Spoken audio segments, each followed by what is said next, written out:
Great job, everybody, with your pitches, your elevator pitches. I loved it. I did not know you did that, Mike. That was great to kind of sit through. I like that. I'm going to hire half of them as salespeople. It's good.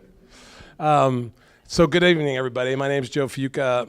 I'm from this area. I grew up in the San Fernando Valley and left the Southern Cal area about 20 years ago and migrated to Northern California. So as I take you through a little bit of some memories here, you'll kind of put the two things together. First, I'm going to start a little bit with my life so that you know who you're talking to. Today has been a very nostalgia day. I spent 4 years here from 1983 to 1987, and I guess I'm still cool with saying what years it was. So I'm not too old yet, but I don't know. So I graduated in 87. I came here as a football player, and I left with a degree in business and communicational arts. And then I also played a year of basketball and a year of baseball because apparently I have attention deficit syndrome, so I have to keep myself busy. But today was great because, I came here maybe 5 years ago with my son on a recruiting trip, and it was good to kind of see the campus again. And it just reminded me of so many things. I used to sit in this. I used to be the DJ on Saturday nights for the radio station, and I completely forgot that I had done that. And so that was really cool experience just to kind of bring back some of those memories. And then I saw this thing, the Echo newspaper, and I remember that I wrote a few articles in there, and I'm sure they weren't very good. But the point is, it was like you forget that stuff when you get older, and you're like, wow, what an incredible experience to go to a university and have like all these different touch points. And then I lived them today. I got to spend a lot of great time with people. So I started to put together my history, and my wife and I were sitting together the other night, and she's like, well, didn't you meet me at college? So I was like, yeah, you're right. Let's put that on there. So we met freshman year. She was 2 years older, and so I've always sort of bugged her about that. We met freshman year, and then we were married 9 months after we both graduated. And so it looked like a Cal Lutheran event when we got married up in Napa Valley. And we've been married since, so 31 years of marriage, and that's probably the most important thing that I'll probably say today. And that's how important it is to me. We raised 4 children. We had our first grandchild a year ago. He turned a year last Friday, so that was super cool. And then my daughter is having a baby in July, so we'll have 2 grandkids. And I don't know what that means. I don't know if it means we're older or younger or whatever, but and we love our dog. I don't know. Raise your hand if you're a dog lover in here. Come on now. All right, that's 50%, 60. So we've had Teddy for 14 years. He's been deaf for the last year, but he's still going well, and he walks every day, and it's a big part of our life. And then over on the far right is a side passion that I do. I coach an AAU program up in Northern California for basketball for young high school kids, 16 and 17, and we try to put them in front of college coaches so that they can get scholarships. We started this program 14, 15 years ago, and we've put over 250 kids into college with some kind of financial assistance, which has been both a mix of inner city kids and urban kids. It's been great experience. My son took over the program 3 years ago, and it's been fun to just kind of support him and be there for him while we do that. So anyway, that's a little bit about my life. I just wanted to kind of give you guys a quick overview there. Before we get into, these are my favorite people. My favorite non-human, my board of directors, the latest member of the family, the 1-year-old, here we go, and then the side passion. Okay. All right, so let's talk a little bit about business background. So obviously you heard that someone who was one of the early leaders of DocuSign is speaking today, so I'll touch on that obviously the rest of the time.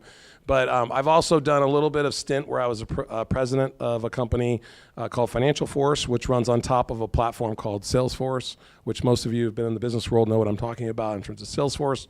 It's a customer relationship management system. And then I ran a large consumer business in McAfee, which is basically security tools so that if you ever have viruses on your computer, that was kind of our business. And I ran the consumer division, which now has ended up being their #1 revenue gainer for the business. They've actually talked about that. And then today, I am a CEO of a company called Reputation.com. And I'll tell you a little bit about that towards the end of the presentation.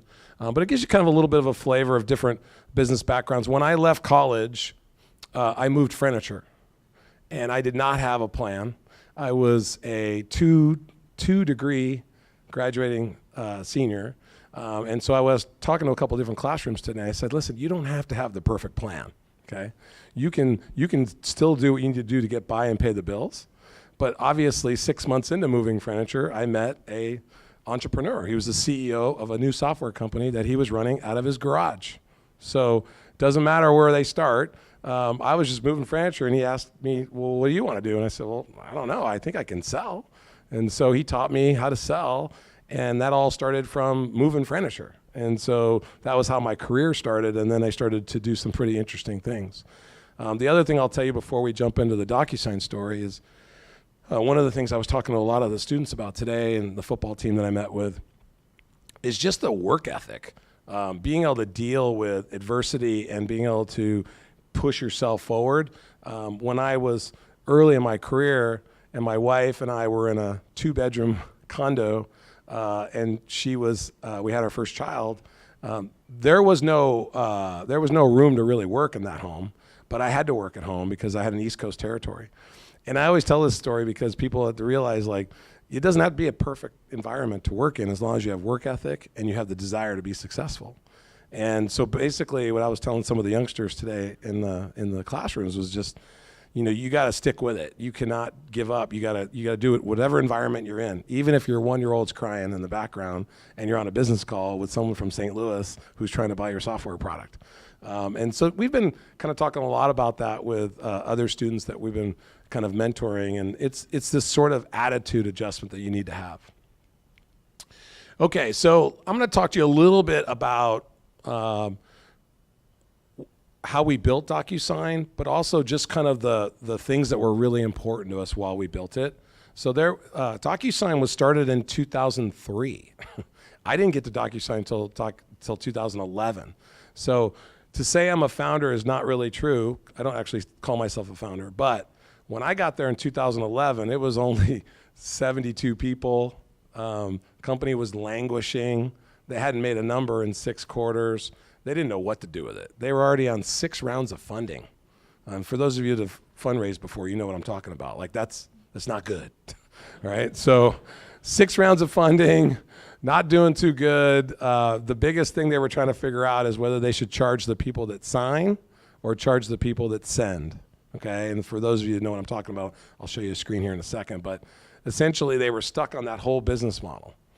And so when I got there, it was kind of in a really tough shape. And Keith Kroc, the CEO, and myself came in the same week.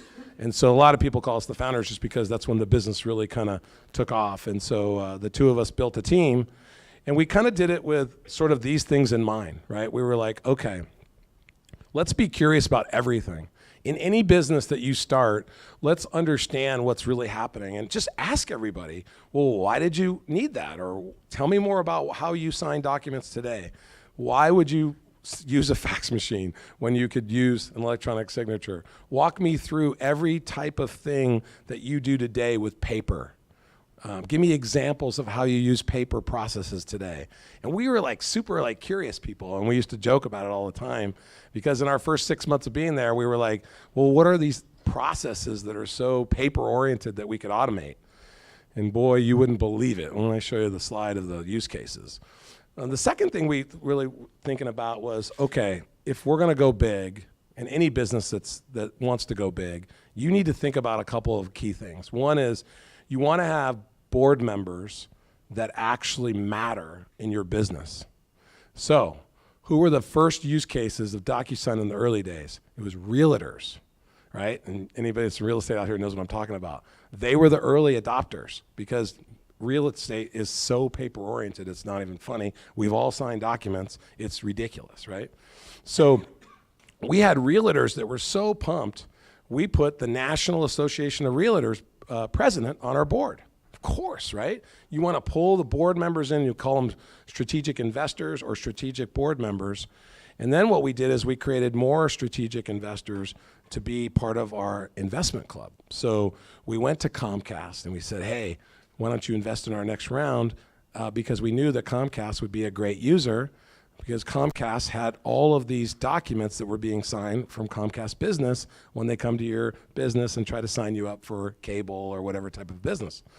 And so we added them into our next investment round. Then we added Google Ventures because we thought that Google would be a great partner with us as they start to send out Gmail, and why don't we connect into Gmail so you can just do electronic signature at Gmail.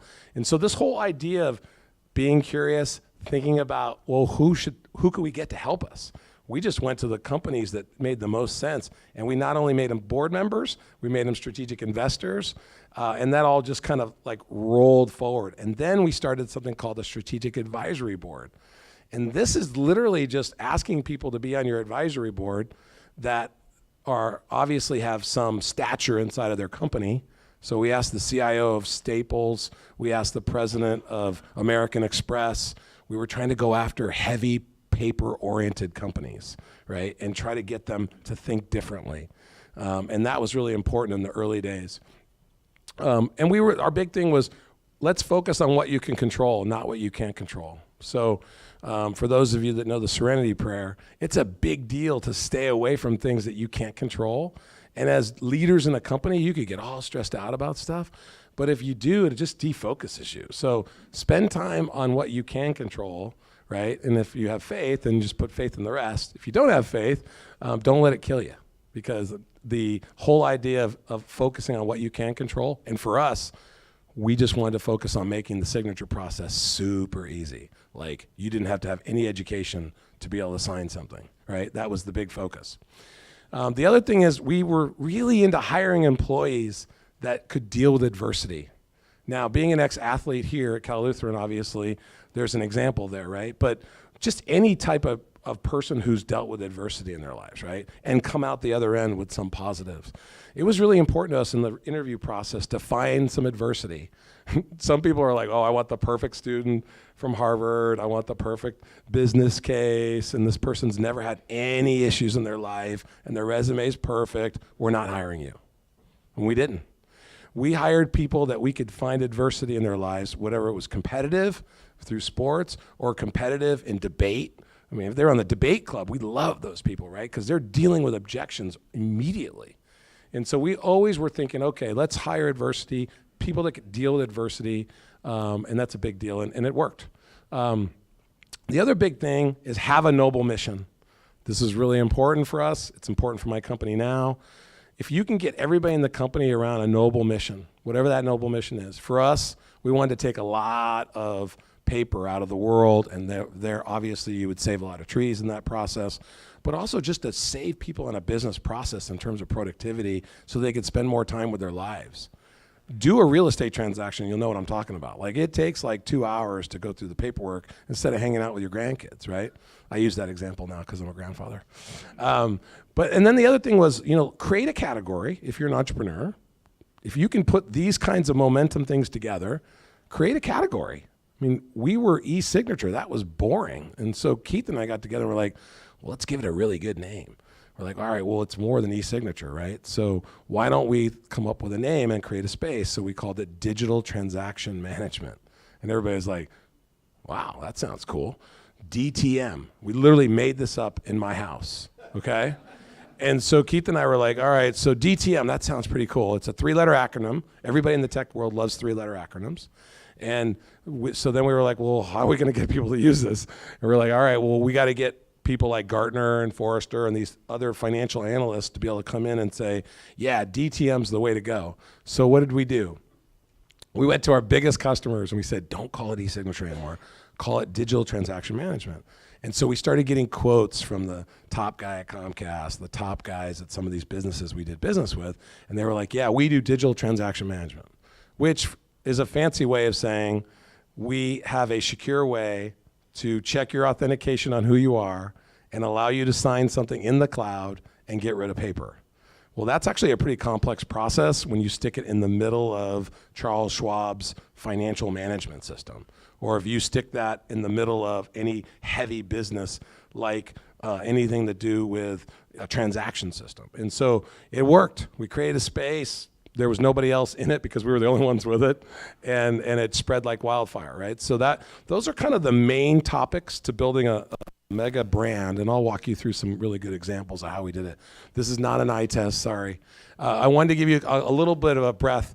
So digital signature technology, they used to call it PKI, and it was invented in the 70s, obviously to, sending secure, uncrackable messages. It was a big deal to replace written signatures. But when I got there in 2011, there was nobody using electronic signature, and nobody thought it was legal, okay? But the history of it's interesting.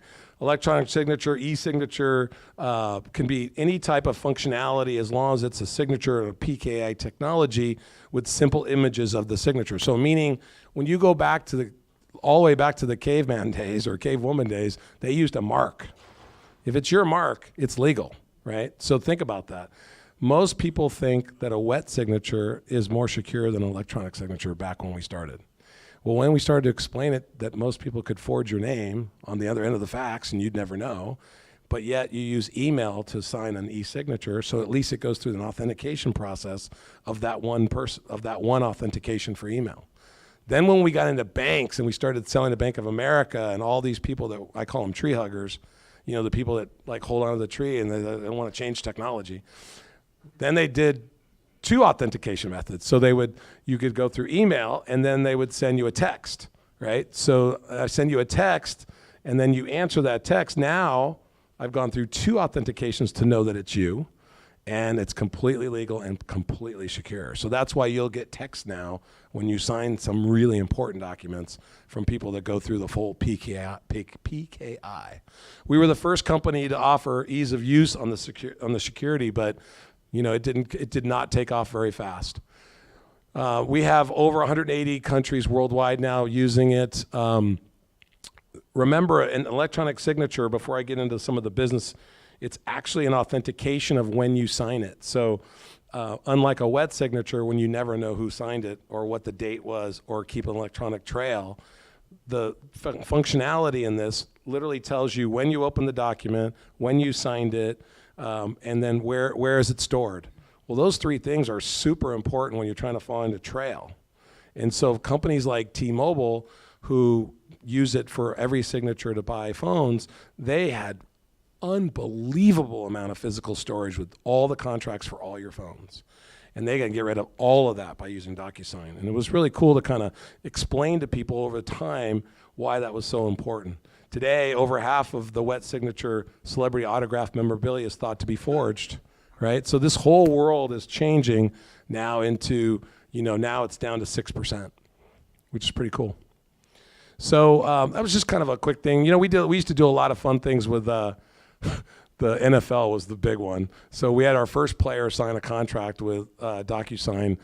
This story on the far right was wild because he didn't know he had to sign by a certain time. The fax didn't come in on time. The team pulled the offer. He had to fire his agent. This was back in like 2013 when people started to actually use it. We tried to get LeBron James to be on our board. We brought him in. I met with him and his agent, and they just wanted too much of our company.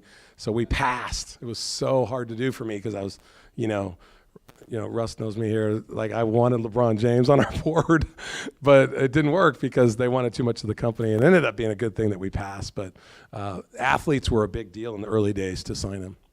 So what is this e-signature stuff? So check it out. So on the far left, you basically, all these businesses that we work with prepare documents, they create them, they print them. That's the classic manual process, right?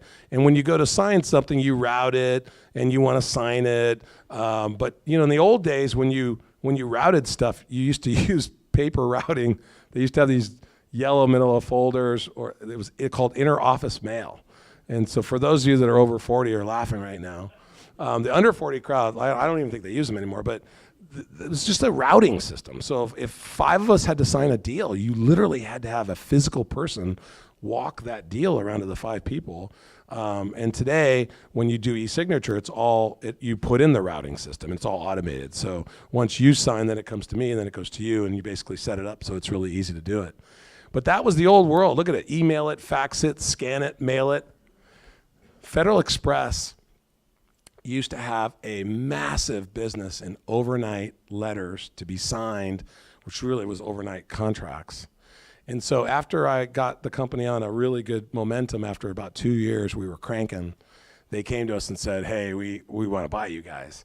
And we said no. And then they said, well, let us at least privately use you underneath the covers so we can make some money on this because you're killing our overnight letter business. And so we were like, wow, that sounds like fun. Well, let's do that. We were messing with all kinds of, DocuExpress, or we had all these weird names we were going to try to do. But again, smart business decision. We just always felt like we got to protect the brand, and we're going to protect the security side of both of these things. And we didn't want to we didn't want to get into bed with anybody that was known with sort of like what I would call offline technology. And so we said no. And so this is kind of the classic document process. And for those of you who've used DocuSign, basically you get something in your email and you click on review the documents, and legally, for you lawyers in the room, there's usually a little box that says, are you okay with us using this for electronic signature? And believe me, we had to do that. In the early days, it was a big deal. Now, not so much. But most documents, you have to actually, as a consumer, say you're okay signing as it's okay to DocuSign it. And so basically, it's a really simple process. You click on review the documents, you see the document. If your lawyer already reviewed it, you're on to the next thing. So let's go back to 2011. I'm going to take you on a quick little journey for fun. Fax machines were still being used, all right? It was a big deal. We're out of paper in the fax machine, so the deal didn't come through, right? Remember those days? We're out of ink on the fax machines. I mean, this is crazy stuff, right?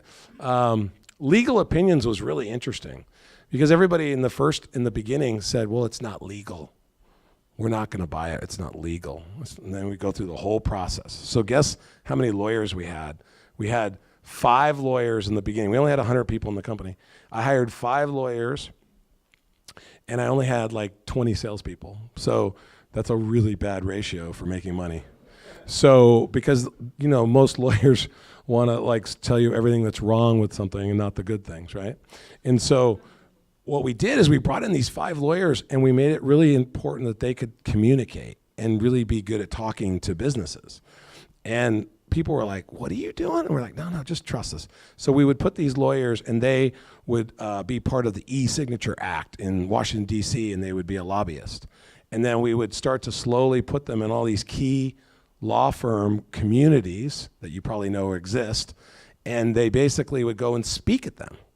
And now we created this storm where lawyers inside of these big corporations were asking for DocuSign because they were sick of all the paper in their business, and they started asking for their procurement people to use an electronic signature. So it was a pretty cool little strategy we used to try to make sure people were comfortable with the legality of it. But man, in the beginning, nobody was. And then I told you the Federal Express story, and of course, if you're new, you don't go into these businesses. They don't have budgets for you, right? Because they didn't even heard of eSignature. So it was really important to me to not only get the legal side together, to essentially target Federal Express. Like we'd go in and say, how much money are you spending on overnights? Well, I don't know, let's check. And then they'd go through this whole process just to check how much money they spent. And then it would be this amazing number that would come back. Well, we think it's mostly packages. I'm like, okay, well, do you ship consumer goods? No. So then they dig in and find out that it literally was contracts, like millions of dollars. And so we could cut all that out. It was a great ROI conversation. So as we built the brand, I'm going to take you through a couple of examples that are kind of fun. And you can kind of do it together. But the vertical approach was really important because we had the realtors totally on board first. We were trying to find other things that were super easy. So the second biggest vertical after real estate was credit unions. And we're like, credit unions, what are they going to do? Well, all your credit apps and all of your quick little loan app documents started to spread like wildfire. And as you know, credit unions are really just a community bank. So it started with credit unions, and then it got really big, and then we went into regional banks and then into banks. So the vertical approach was really important. I'll show you an example of that in a minute. And then building the ecosystem was really important because we were like, okay, we got to get Microsoft. So we basically went to bed at night and said, we're scared of 3 companies. And we said, if we're scared of these three companies, let's become partners with them so that they rely on us, and so we don't have to be scared of them. And so we were thinking, all right, we gotta be friends with Microsoft, because at some point Microsoft is going to take Word and stick some kind of eSignature in it, right? Because it's natural. Well, they didn't, and so we partnered with them, and we became their eSignature partner, and then we embedded our product in their process, right? And our biggest competitor at the time was Adobe, who had bought a product called DocuSign, and for some reason they got defocused and didn't spend much time on it, so it really kind of hurt them. So we were just going at it with people that we thought could hurt us. So we went after Microsoft, then we went after Google, because Google has Gmail and all those email type functionality, and we wanted to be a part of that. And then we went after Salesforce, because Salesforce.com at the time was pretty big. Our third biggest use case was salespeople sending an order to be signed. Well, in corporate America, it's like 70% market share for Salesforce, and you needed to be part of that process. So we sent some engineers, built the integration to Salesforce, and we made it really easy so that if you were in Salesforce and you were sending an order to be signed, it was automatic. So when I talk about building an ecosystem, I'm talking about literally wrapping around all the paper processes and making sure that they were a part of that. So anyway, so just kind of the ecosystem, you'll see a little bit more. We needed third-party support with Gartner and Forrester. We wanted to dominate a new space, and I'll show you on the next couple slides how we did that. And I think I told you a little earlier about strategic investors. But customer advocates was really big. Early days, we needed people to talk about it. And so we got some really great customers that got up in front of big groups to talk about it. Okay, so this is an eye test, but literally, if you go to DocuSign's website today, you can find this. This is hilarious. We built this in Keith's house one night, and he was the CEO at the time, and we were like, okay, where are all the processes for paper? And we were like, how can we automate this process? So any of you entrepreneurs in here, think about what you're doing, what you're gonna bring to market. You have to find the things you're gonna automate to make it super simple on the people you're talking to. So how hard is it for me to go to a legal group? Let's look at the legal side here and look at that. Do you know how many NDAs lawyers do in business world? Non-disclosure agreements. Basically, in order for you and I to talk, you have to sign this agreement so I can't steal your confidential property, right? It's thousands. And guess what they were doing? Faxing, sending Federal Express. So we started with a simple, average page size is 3 pages NDA, and it just took off in the legal group. So then they said, all right, well, we should do our board minutes in it. We should do our patent applications, lots of patent applications. So the point is that we literally took this process and we looked at each business, and once you go to HR, you can't go back. Like, it was the funnest thing we ever did. Because like, people being onboarded, you remember the onboarding process before DocuSign when you went to a new company? It was like, well, you have to sign the 401k paperwork, you have to sign the payroll application. You have to then sign the confidential property information. Then you'd have to sign, I mean, it was, I don't know, it was like at least 10 documents.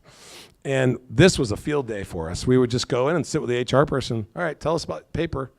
And then what we would do is these large deals where everybody just stopped counting, and they could use it for whatever they wanted. So then they ended up using it for all their background checks.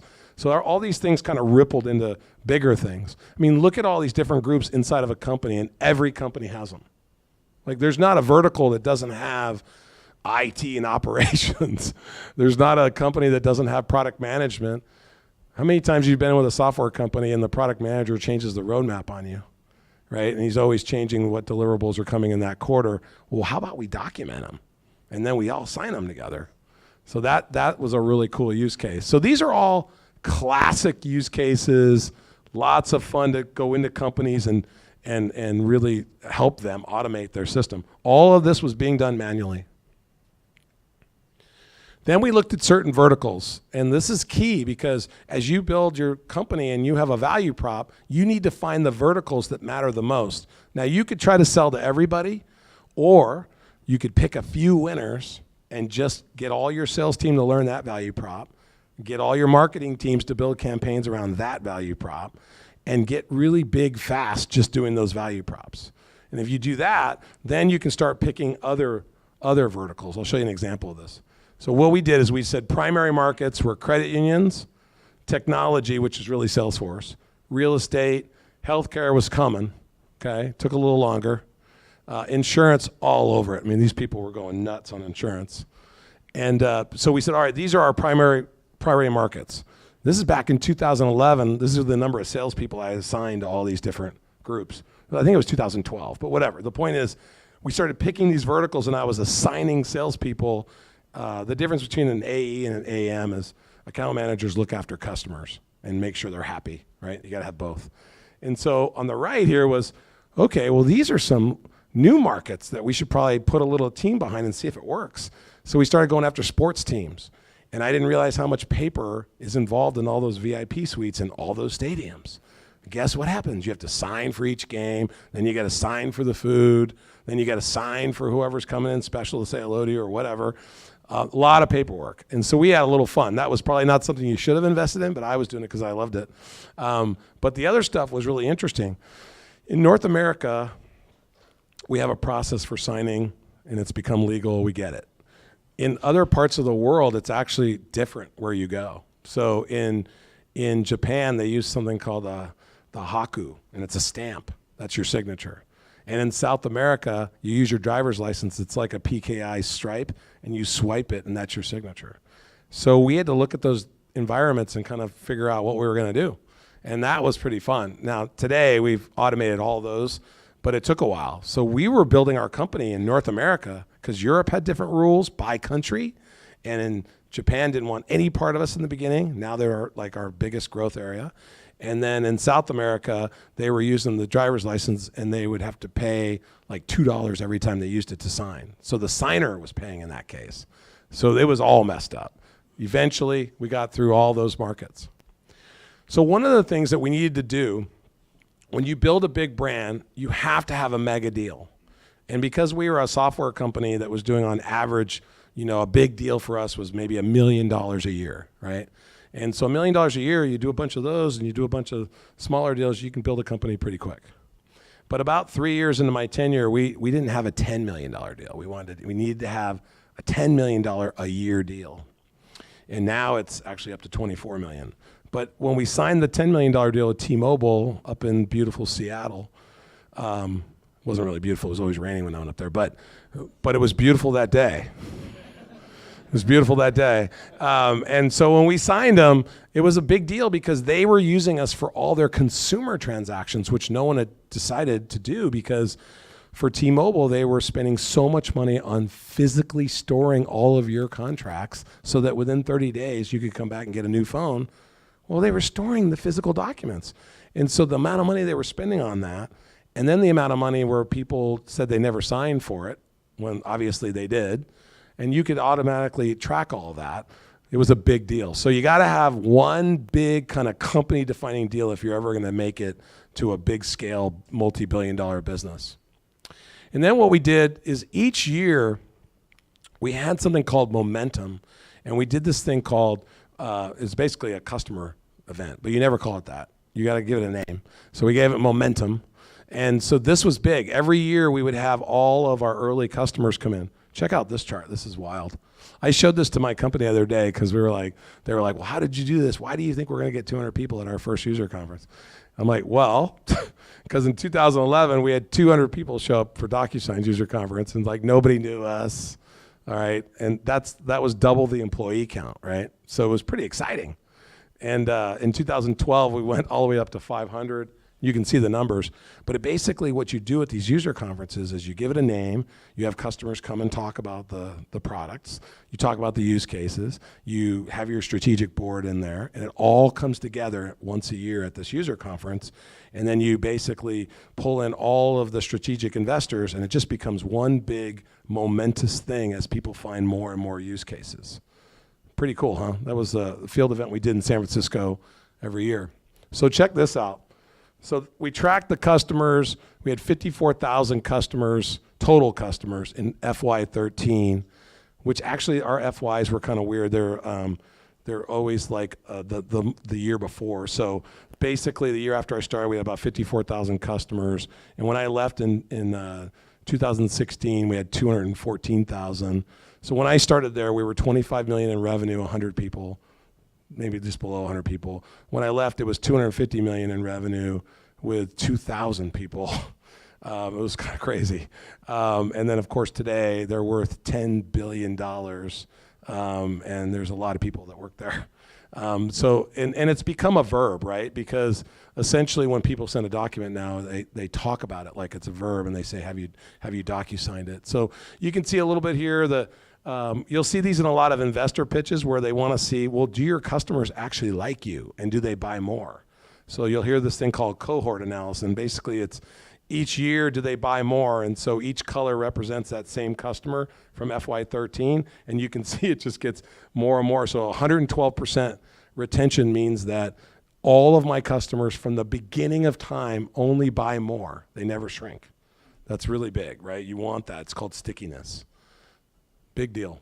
So, back then, now this is literally from the last earnings call in 2019. January, look at the growth, in Tokyo now, in Singapore. We finally cracked those countries in Europe. And so this is pretty up to date, 3,000 employees, 15 offices worldwide. And so this is kind of an interesting thing. I just wanted you to kind of see, I literally wrote this whole thing in terms of, way back in the day on preparing a document, signing a document, acting on it, and managing it. That was a big deal back then, and it's still being used today. Okay, so modern times. So fast forward to today. That was your DocuSign story. I'm going to open it up for questions. It'll be cool. I'll tell you a little bit about what I'm doing now.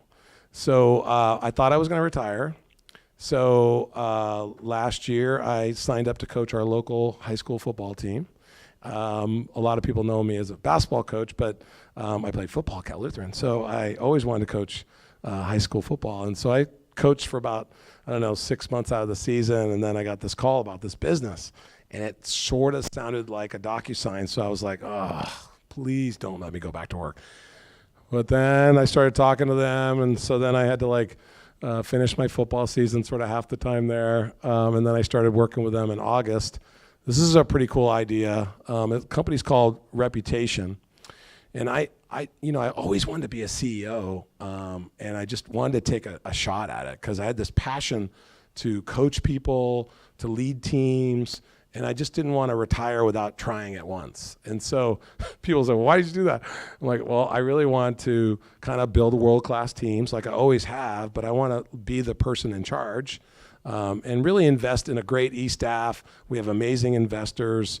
The company is pretty cool. So this is a little like DocuSign in that it was languishing for a long time. But we're actually growing pretty good. We're up to $53 million of annual run rate. We have a pretty big market size. Let me tell you what we do so you know what the heck I'm talking about. So we're in this thing called the feedback economy. And what I've noticed is that everybody basically under the age of 40 does research on their phones and their computers before they buy anything. And what I didn't know is that all people under the age of 45 don't really have a normal family doctor. And they literally search for healthcare on their phones. So I have an ankle sprain, I need to see an ankle doctor tomorrow, make an appointment right there on their phones. And this whole thing was going on that I kind of thought it was going on, but I didn't realize it was this big. And so as we start to get into this, we started thinking to ourselves, all right, what about these companies that want to know everything that's going on and everything the customers are saying about them? That's the feedback economy. So what do you think Kaiser Permanente has to do in order to hear everything that's going on about their doctors and their facilities? What do you think Ford does? What do you think all these big companies that have thousands of locations and tons of platforms, all these people are putting information about them on? We call this the wild, right? It's the new era of, in the old days, we'd get a survey. What'd you think of the restaurant? What'd you think of the food? What'd you think of the interaction with the waiter? Was everything cool? Was it noisy? Great, boom, send it to them. That's a one-on-one private conversation. Well, that's not the way it's happening anymore. So what's happening now is you leave the restaurant, you go put a review either on Yelp or on Google, and you talk openly about your experience. You're not fed questions, and the whole world is getting that feedback So when you have that really bad experience or good one, everybody's reading about it. So what we've done is we basically built a platform that goes out there and monitors everything that's going on in the world on all these platforms so that we can tell you on a simple to use system what people think about you. So if you're a hospital and you want to know how your bedside manner of your doctors is, we'll tell you. If you're a hospital and you want to know what the average wait time of your ER is, because we all love sitting in the ER room, we'll tell you. And so the idea was, how do we help these really big companies that have thousands of touch points? Think about Kaiser for a second. It's a trip. They have 1,500 hospitals. There's like 6 different regions around the US. And then they have 20,000 physicians. So you have to manage what everybody's saying about each physician. This is all going on. Whether you like it or not, it's happening. They're all reviewing your doctors on doctors.com, whatever the environment is. I got health grades here, md.com. They're talking about your doctors. Well, you got to know. You got to respond to them. You got to talk to them. You got to coach them. And so this whole new world is a platform that basically allows you to manage all these different environments. And for Kaiser, it's 21 million points of presence. And for Ford, there's another whole area there where you can talk about your experience with cars. And so we just think the future is to give them a platform so they can actually figure out what's really going on out there. And it's pretty cool. So, that's what I'm doing today with Reputation. And basically what I've done with the company is just kind of come up with 4 big pillars as a CEO. I just want everybody in our company to kind of believe in this. And so we have about 500 employees. We're going to, hit 75 million in revenue this year. But what was important to me was to hire people of high moral character. First, I actually hired people that might not be perfect for the job, but that they could handle adversity and that they were true to their character. Trust was really big to me. I wanted people that were honest. I didn't want people that could talk it. I just wanted people that could walk it. And it was really important to me. And so as a CEO, I said, all right, that's what I'm going to do. I want people to have mutual respect for one another. But I also want them to have the courage to take risks, because we did that at DocuSign all the time, and that was really important to me. So anyways, that's my overview today. And I just thought I'd give that to you. So thanks. We're gonna do some Q&A, so don't worry. Are you gonna get a microphone to throw out there? Thanks. Yeah, the voice is going. Okay. Here. What are some of the changes you see you making in the next 5 years? She asked me what changes I'm going to make in 5 years. She's making it personal. I like that. Yeah, that's a good question. I think, I think in the business world, you sort of learn and adapt to what's going on in current times. At our company, we had an all-male e-staff. And so I'm actually trying to make it a more diverse environment. So one personal thing I'm doing is obviously I'm going to hire a female CFO and a female CMO, and I'm going to probably make that public in the next couple of weeks. So I just want to, for me, I felt like, let's be a more diverse environment. Let's hear from different types of people. Technology world is so male-oriented. And so that was one area that I thought, all right, let me just put the stake in the ground, and this is what I'm going to do. And so I've been working on that for 6 months. I finally found the right people. It takes a while because it's just not a big thing in the tech business. But you have to make it a big thing. You have to take a stand. So that was one thing I did. The second thing is, oh man, this is a tough one. So I've been constantly being challenged by friends of mine to be more open about my faith. Right? I went to Cal Lutheran. I'm a Christian. I believe in a higher power. I have a certain higher power that's important to me, and they want me to be more open about that. And that's a tough thing in the corporate world. So I've been starting to do certain small things, like a lunchtime thing here or a lunchtime thing there, and I'm crossing the line a little bit. In Northern California, this is a big line I'm crossing because everybody does not want to talk about politics or religion, right? And so you got to be really careful. So that's a change I'm making because I feel like I want to be a little bit more open about that. And if people want to hear it, great. If they don't, that's cool too. I'm not going to push my beliefs on anybody, but I always believe in a program of attraction, right? As opposed to dominating it to people. So that's a big change. The third thing is I don't know what grandparenting is going to be like, so that's pretty fun. My wife and I are like, whoa, I can't believe we're doing this together. Like we met in 1983 at Cal Lutheran in the Thompson dorms. It's like now we're having grandkids, and wow, it's just such a wild thing to do together. And we keep, that's an experiment too, and that takes constant work to be a good husband and to be a good father, and now a good grandfather. So that's an interesting personal thing. So I don't know if I have 5 things, but I got at least 3. Thanks. We got a question in the back. Yeah, could you talk a little bit about your challenges in security and authentication with regard to this platform? Because obviously bots are out there, and we know the level of hacking that's occurring in some of these media sites, social media sites. So maybe you could comment on that. Yeah, so first of all, they're never going away. There's a lot of bad people out there. So the first thing we did in 2012 was we brought in a chief security officer really early for a company with 150 people. And they're like, why are you hiring a chief security officer? Because just like the lawyer conversation I had earlier, we needed to make sure that people were comfortable that they couldn't be hacked. And for some reason, the hackers were going after DocuSign in the early days because they knew we had a big network effect. And so they would send you a false document for you to sign, and then you'd go in it, and then you'd open it, and then they'd ask you questions like your social security number. We all know the no-nos there. And so we were like, ooh, that was just really frustrating, right? Because it could have hurt us at the time. There was 2 things that could have hurt us at the time.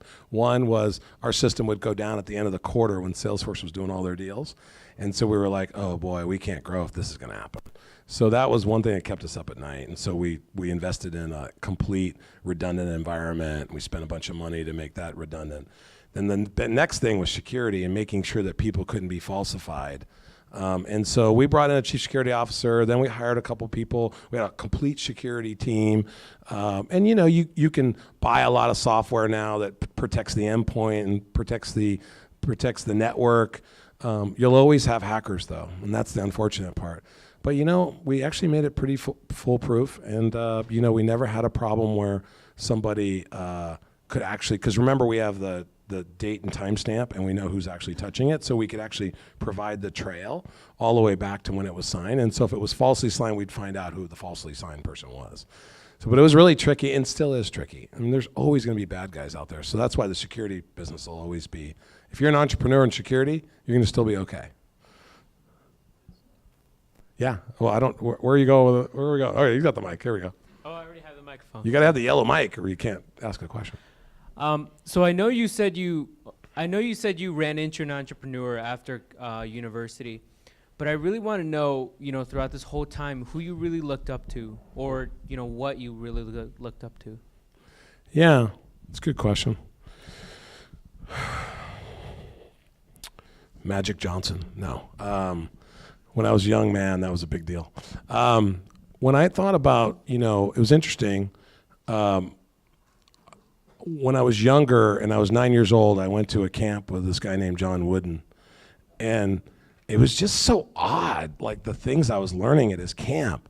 And I just felt like, why am I here? This guy's literally going to take time to show me how to put my socks on. Like that was the first thing we did at 9-year-old basketball camp with John Wooden, this legend. And then he talked to us like real people, and he walked us through this pyramid of life and like all these steps about being honest. Basically, those 4 pillars I showed you were in his triangle. And it was really interesting. And so as I walked through my early ages in life, and after I got out of college, he just kept coming back and kind of hunting me, what I learned with him. So he was always a big time influence, just everything he did, the way he carried himself, the way he taught people, the way he was accepting of people, and then still coached them. It was kind of a unique way he did that, because there were some pretty wild people on his teams, as we all know with Bill Walton. But there's the way he carried himself was really amazing, and so that was a big deal. And then I thought, just the way certain people over in my life, that I thought was really interesting, that people that could show passion but keep it under control, and that was a big deal to me. And in the workplace, I've always worked with sort of 2 or 3 leaders in my life that I found be super inspirational, and the CEO at DocuSign was one of them. And then the CEO at a previous company, a guy named Dave DeWalt, who was the CEO of McAfee and some other companies, was a really, really strong influence in my life too. So some really good influences. And then, you know, on the Christian side and the other side of my life were just some really great, you know, pastoral leadership over the years. Are just amazing. And they can really be a big part of your life and soften up the tough edge side. I do have a tough edge side, by the way. So right now I'm sounding all softy, but I still want people to make their numbers. My question's about privacy. So, Sure.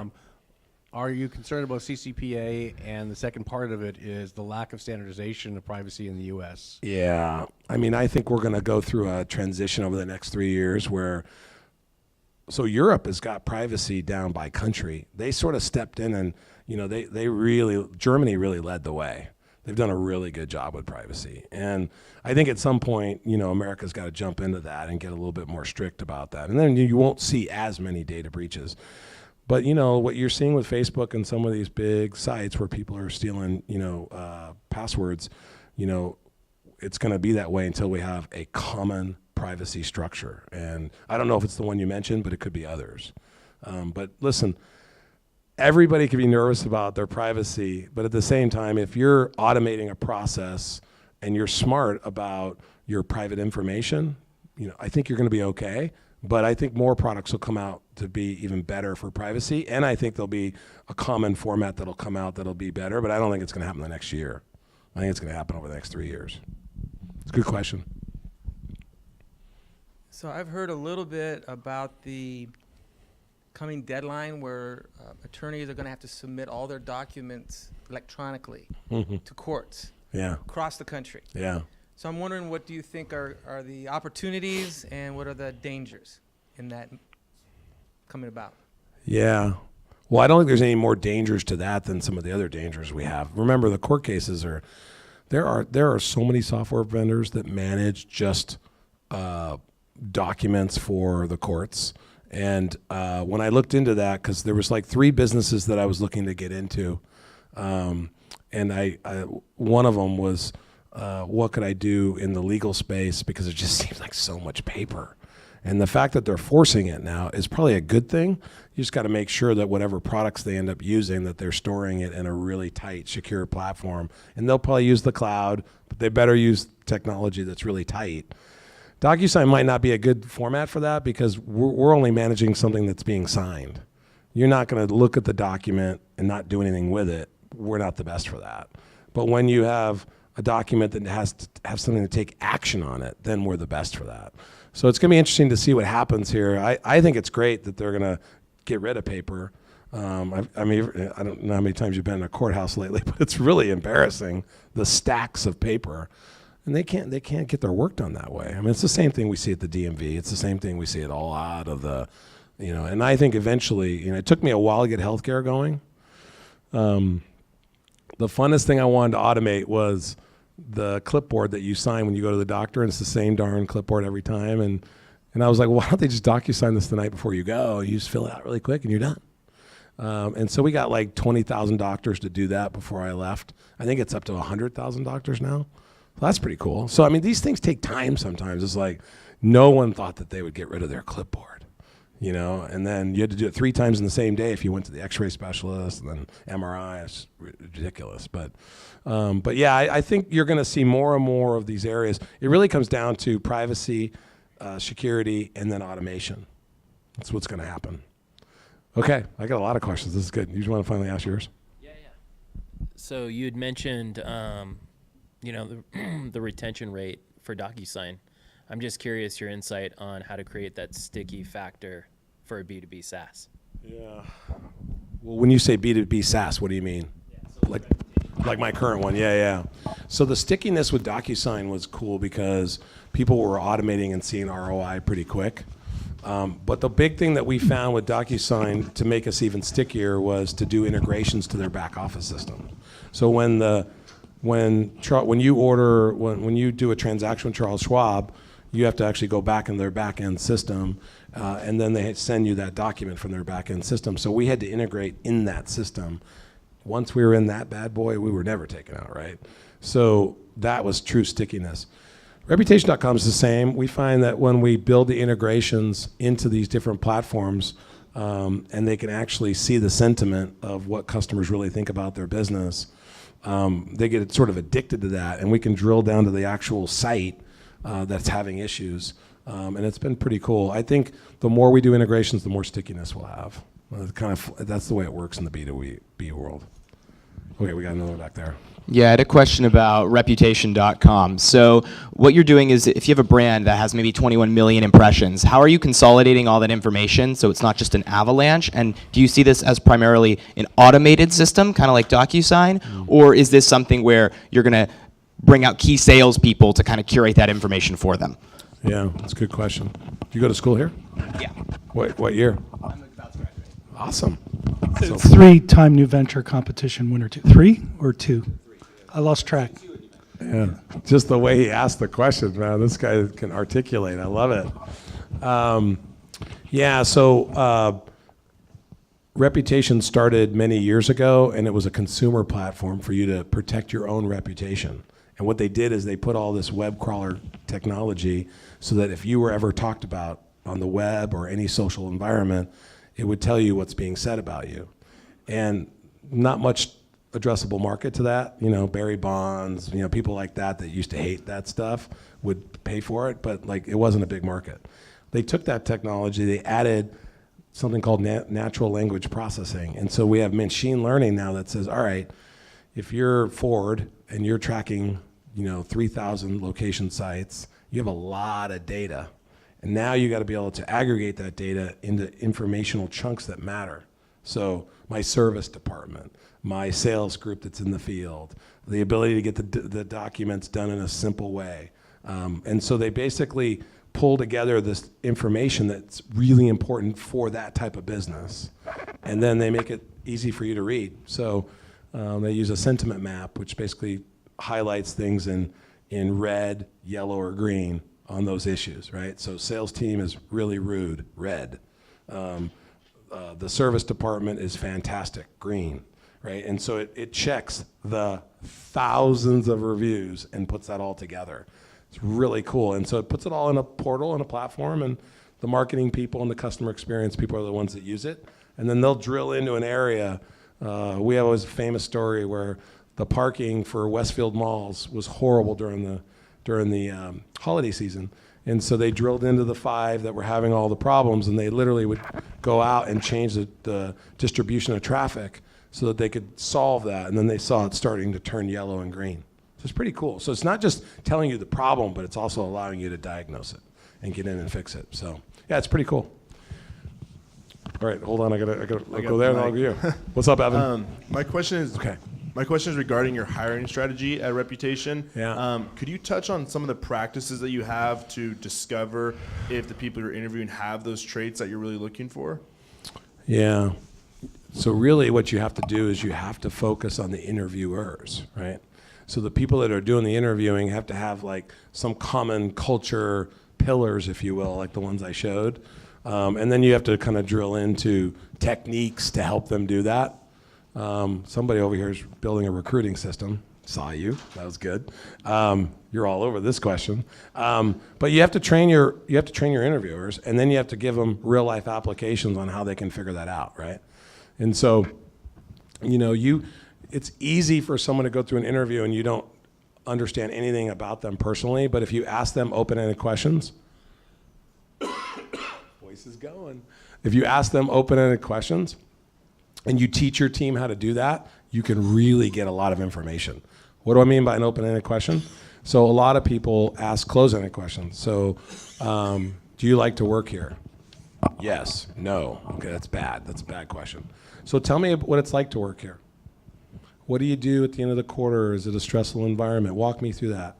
And then you start asking them open-ended questions. They tell you about their life and their experiences. If you train your people how to do that, then you're going to get a lot more data because now they're conversing with you. And you know, so if you say the words, "Tell me more about that," you're going to get a landfill of information about that person. And so you have to just teach people the right techniques. And that's a big thing, man, because if if you're interviewing somebody and just looking at their resume and talking about what they do technically correct, it's boring. It's not the right way to do it. You gotta get them talking. All right, she's been asking a question. Hold on. Did any of your children go into your business? She's like the personal question asker. I like this. What are you going to do to improve yourself? I don't know.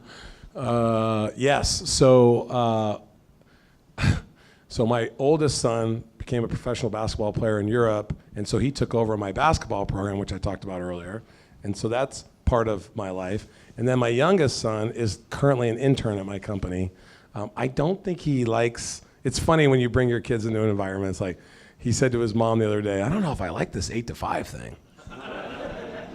Who said it was 8 to 5? Which is the first thing. And then it was like, he was telling her, and they won't tell me that. Like, they go to the mom, like, you know, so like she's gonna, so she said to me the other day, I don't think he likes this 8 to 5 thing. It's like, okay. And so you just give them an environment, you give it a shot, and if they like it, then they can stick with it, you know? But not a lot of people like it. Some people that do end up being successful, and that's okay too. Did you have a question? Okay. Hi, my name is Sai, and I'm Sai. a business major. So my question is, as a CEO, what's the hardest decision you ever make, and how do you make it? How dare you ask that question? Where do you go to school? What's the hard? This is liberal arts. They don't ask hard questions. Come on. I always joke with all the people that go to Harvard and Yale, and you don't even know what Cal Lutheran is. I always joke with them about that because they think liberal arts is all softies. And then we get a question like that. It's perfect. I think the hardest decisions are people decisions. I struggle with letting people go. I tend to want to polish something that shouldn't be polished. So that's always been the hardest decisions for me. And so I'm intensely loyal. And so the hardest decisions for me is when someone's not the right fit, that we need to move on. And so that's always been a hard one. I think the other hard one is, you know, making drastic business model decisions.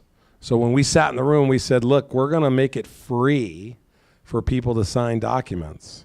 And at the time, they were charging. So what does that mean? It means I'm going to give up revenue for the bigger game. And so when we made that decision, we were like, everybody in the room was like, okay, is this going to work like in the next quarter, or are we going to be like, have to shut the company down, right? And so we made some calculated decisions. That's a hard decision. Now, I didn't do that as a CEO, but I did it as the worldwide senior VP of sales together with him. That was hard. But I've only been a CEO for 7 months, so I haven't really encountered like, you know, life-changing decisions for the company yet. I just got done raising some funds for the company, and we're going to grow it over time and build it with really good culture. And so I haven't had any really tough decisions yet, but maybe when I come back in a couple of years, you can ask me that. One more question. Did we have a record of questions today? This is good. All I right. got the yellow mic. The yellow mic. So I found it fascinating. You're looking for character traits, value systems, integrity, teachability. Are you using any kind of a psychometric, value metric instrument out there, or are you just trying to ask great questions? Yeah, you could look. There's so many different ways. There are 3 or 4 different really popular systems out there to find out people's personality traits, and we used to have a lot of fun figuring that out, even within e-staffs. And you running a recruiting system, you know what this is talking about. I mean, there's a lot of popular tools out there that do that. I just find that people just communicating with future employers and future people that they might work for is a much better way. But I'm not saying the tests aren't good, but I think direct communication, okay, she's clapping now, this is really embarrassing. But, okay, we have 2 claps. But I just think I think people get a little too mired in the testing. And so then, you know, they do the Myers-Briggs test and they do the, you know, and so it's like, then we all find out that we're all like the same personality, and so should we just stop working together then? Like, you know, all right, everybody in here is an alpha male or an alpha female, and it's like, this doesn't work. So I just find that, you know, there is probably a good mix. Remember now, I'm not managing or being I've never managed a company with 10,000 employees though. So you could say that my style doesn't work for that size. And by the way, I don't care, right? Because I just want to build really great companies and then let them grow. But for me, the size of companies that I'm in, where it's 1,000 or less or 2,000, I just find a good mix of those tests along with really good direct communication and really good references, right? Gotta talk to people that know people. That's a really big deal. Anyways, thanks everybody for listening. Thank you. So Joe, we're going to give you a bag. This is a token of our appreciation. We hope to see you back on campus as often as possible. This was definitely ending our series on a high note. Cool. So Thanks for having me. Thank you very much. May 8th, we're having our new venture fair. Our student entrepreneurs are going to be presenting their startup ideas in the Gilbert Arena. So you'll be getting email about that. Thanks very much.